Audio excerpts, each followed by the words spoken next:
नमस्कार व्ह्यूअर्स. तर आज आपण तिसऱ्या प्रकारचं वडपं घेणार आहोत. आणि तुम्ही त्या अगोदर माझे जर एपिसोड पाहिले असतील तर या अगोदर आपण 2 वडपे घेतलेले आहेत. वडपं म्हणजे काय नेमकं ते गादी आणि गुगळाचा जो लग्नामधला पूजेचा प्रकार आहे.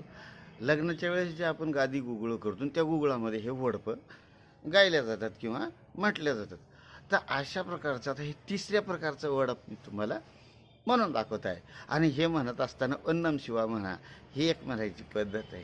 अरे ओत्री भाई म्हणत असतो बनणारा माणूस, आणि समोरचा माणूस जे आहे तो त्याला प्रत्युत्तर किंवा एक सपोर्ट म्हणून वन्नम शिवा म्हटल्या जाते.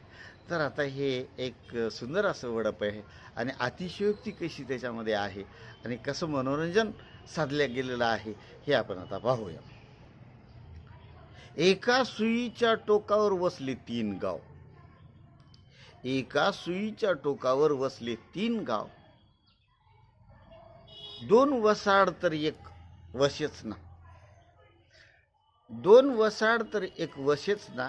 वसना तिथं आले 3 कुंभार. वसना तिथं आले 3 कुंभार. 2 थोटे तर एक घडवीच ना. घडीव ना त्या कुंभाराने घडवले 3 मडके. घडवत नाही त्या कुंभाराने घडवले 3 मडके. 2 कच्चे तर एक भाजच ना. 2 कच्चे तर एक भाजच ना. भाजना त्याच्यात घातले 3 मूग शिजायला. भाजना त्याच्यात टाकले 3 मूग शिजायला. 2 कच्चे तर एक शिजच ना. 2 कच्चे तर एक शिजच ना. शिजना तिथं आले 3 पाहुणे जेवायला. शिजत नाही तिथं आले 3 पाहुणे जेवायला. आणि त्याच्यातले दोघांनी उपास धरला होता तरी एक जेवच ना. दोघांनी उपास धरला होता तरी एक जेवच ना. जेवणात त्याला दिल्या 3 म्हशी. जेवणात त्या पाहुण्याला दिल्या 3 म्हशी. 2 वाज निघाल्या तरी एक येईच ना. 2 वाज निघाल्या तरी एक येईच ना. येत नाही त्या म्हशीनं दिले 3 टोनगे. येत नाही त्या म्हशीनं दिले 3 टोनगे.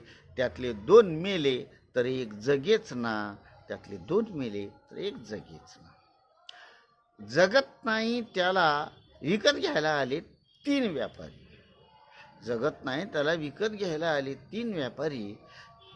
त्यातले 2 आंधळे तर एक बघच ना. 2 आंधळे तर एक बघच ना. बघना त्याला घातल्या 3 लाथा. बघना त्याला घातल्या 3 लाथा.